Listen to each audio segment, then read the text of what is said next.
I want to first ask Soli Sorabji and then I'm coming to Aruna Roy. They continue to be on the debate tonight. You know, what Times Now believes in is yes, getting the... Mr. Sorabji, I was just saying all points of view represented, and that is the best thing about this coverage. I'm coming to you, Ms. Aruna Roy, but here's a question to Soli Sorabji. Soli Sorabji, there are six stages that... There are 6 stages, Mr. I don't think... Yes, Mr. Sorabji, you want to... Go on. Answer, please. Yeah, go on, sir. I don't think anyone can, with justification, accuse you of not presenting different points of view. I don't think so. You have a certain point of view which you made very clear when you ask certain questions, but you do give room and space for people with divergent views, and I really appreciate that and admire you for that. But the question is, Arnab, you must realize, as I said, the differences of our 2 provisions of the bill are not pretended differences. They are genuine differences. Now surely, can you say that only one view is right? Can you even claim that we are infallible, so we won't consider the other thing? That's my worry. That's the attitude I don't like. Accept our bill within so many days or else. Yes. No. Or else is not democratic. That's my main thing. Okay, so this time frame, Otherwise, Mr. as Sorabji... I told you before, I think... yeah. Now, this time frame, yes, Mr. Sorabji, is the difficult business. I completely understand what you were also saying, and I think Mr. Sundaram says that you cannot possibly bring a time frame down to 1 or 2 weeks. It's not right. Then, Mr. Sorabji, I'm just asking you... It's not practical. I'm just asking you, Mr. Sorabji, that does it make any great difference if the government withdraws this bill and says we will work towards a new bill, and then introduce it and then bring it to standing committee? But Anna, before that, have a round table, have everyone else's views, political parties, people who count, jurists, public figures, then do it. Otherwise it becomes this. You do it first, I'll do it first. That's why I'm saying, please curb egos on either side. Go to the root of the matter, see what differences, the real material differences, I mean not semicolon and colon, which Ram said, no one bothers about that. Material points of difference, both in the government's bill, the way they try to, NGOs and what to whistleblowers are sought to be penalized, yes. Also in the other bill, which they said so many people should be excluded. Yes. These are matters of substance. They require a cool debate and discussion, and thereafter, what I'm only trying to say, these differences are not pretended differences. No, they're genuine differences. Real differences. No, they're genuine differences. Exactly. They're genuine differences. So then, exactly, and they should. So then, I would like to ask Ms. Aruna Roy that, Ms. Aruna Roy, you know, what has taken many people who've been watching this, and it's really taken even part of the media. You know, it takes us very interesting. You find from dabbawalas, rickshaw and taxi drivers, doctors, engineers, bankers, teachers, students, everybody's got so into this. Yes. Now, you have been a great advocate of people's participation in democratic movements. You have done so admirably for a large part of your career. And Ms. Aruna Roy, we do recognize what you have done. It's commendable. In that case, Ms. Aruna Roy, my question to you is, shouldn't your voice and Anna Hazare's voice and everyone's voice be heard at the stage of the making of the government draft? Because see, you are working, for example, on a anti-communal violence bill in which you work towards a particular draft, and you've got views from different cross-sections of society into it, you've articulated it, then it goes to cabinet. Instead of taking your views and Anna Hazare's views at the stage of the standing committee, because standing committee recommendations are not binding on the government, isn't it better you withdraw the bill, have consultations like Soli Sorabji is saying, come up with a fresh bill and introduce that in Parliament, maybe 2-3 months from now? Actually, let me say that I would like to go back to what Mr. Ram Jethmalani said. Yes. And Mr. Ram Jethmalani made some extremely sound points. One is that he said that TV debates, as I said, he agreed with me, all these issues can be tabled by us. But actually, if you really want to come towards any genuine understanding, you need another forum, number one. Yes. Number two, he said something which was extremely important. He said that the battle against corruption will not end with the Lokpal bill. It will only begin, and there are many more things that we have to talk about. In fact, the right to information began the first step towards, it was, say, the first big major act which took up corruption. The Lokpal will take it further, and there will be many more acts and many more movements that will be needed. I think this movement has been fantastic. It has brought a lot of people who have expressed their faith in an idea. But I've also seen that things like laws really ricochet on us people unless you sit together and you select a group of people. It may not be me. I don't even want to be in a committee maybe, but there are other people who are gifted who sit down and like Soli suggested, a cross-section of people sit and look at it. That's what, in a sense, the standing committee could become. Actually, democratic institutions have all got corrupted because we do not push them to perform.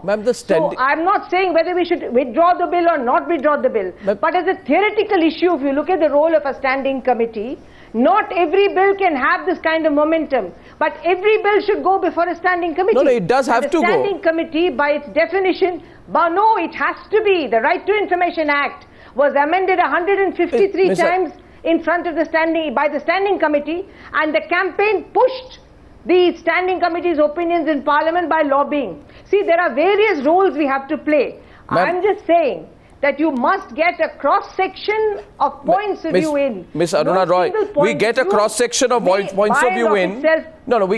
Does it matter? Okay, let's be very specific then. We get a cross-section of points of view in.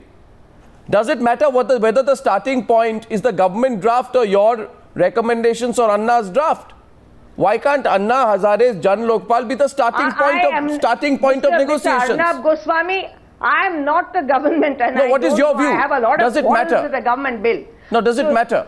No. What the starting point is? You make these insinuations. If I've heard you right, you made an insinuation that I am the government. I'm not. And I don't care about that bill because it's very faulty and we've critiqued it. But the point is that to bring people together, you need a platform. That standing committee just provides a platform. If you provide an alternative platform in which you get members of political parties, you get people with divergent opinions, as Soli suggested, you get jurists, you get activists, you get ex-judges, you get a lot together to debate. Let's see what new formulation you can bring. I can't predict if a formulation comes up. And if all of us agree on that formulation, then why shouldn't it deliver? But this will still be a pre-legislative process because it will still have to go into Parliament. Surely, that's the point. It will have to go into Parliament, and in Parliament, because we are in a... Please listen to me, please let me finish. I'm listening to you, ma'am, but please let me finish. Please let me finish, Mr. Goswami. This is exactly what worries me. Because once we... Please, Mr. Goswami, once we do a formulation, it has still got to go into Parliament, and when it goes into Parliament, whatever the bill will still go in front of the standing committee. But it is 1 minute, ma'am. Ma'am, suppose, let me ask you something. Can I ask you something, ma'am? And before you put words in my mouth, I want to ask you something. You put a lot of words in my mouth. You've been putting words in my mouth all the time. No, I'm asking you something. Not fair. You've been putting not only words but sentences in my mouth. Not fair. But let me ask you something. Let me ask you something. Of course it's fair. Let me ask you something. Let me ask you. Ms. Aruna Roy. Please ask. You see, you work very hard on an anti-communal violence bill, right? And it is going to the cabinet. Then it will go to Parliament, then it will become a law, etc. It's going through the motions. Now, suppose you worked very hard on a draft of this anti-communal violence bill. And you... May I tell you, Mr. Goswami? 1 minute. No. Allow me to complete. You're not allowing me to complete. Let me tell you will you allow me to complete? That is a pre-legislative process. Yes, we can't insist that the government not change the bill once the whole what if you were told, what if you were told, sorry, you worked very hard, very good work, nice consultation, nice document, but may I tell you? But none of this is going to be taken up for consideration to be a law. No, please listen to me. No, may I tell you that the National Food Security Bill that we have formed is not what we want. Many of us members are unhappy with what has come out of the NAC, and it's a huge group of people. There's a planning commission member, there are 2-3 Rajya Sabha members, there are people from all walks of life. Many of us were unhappy with what the NAC made. One moment.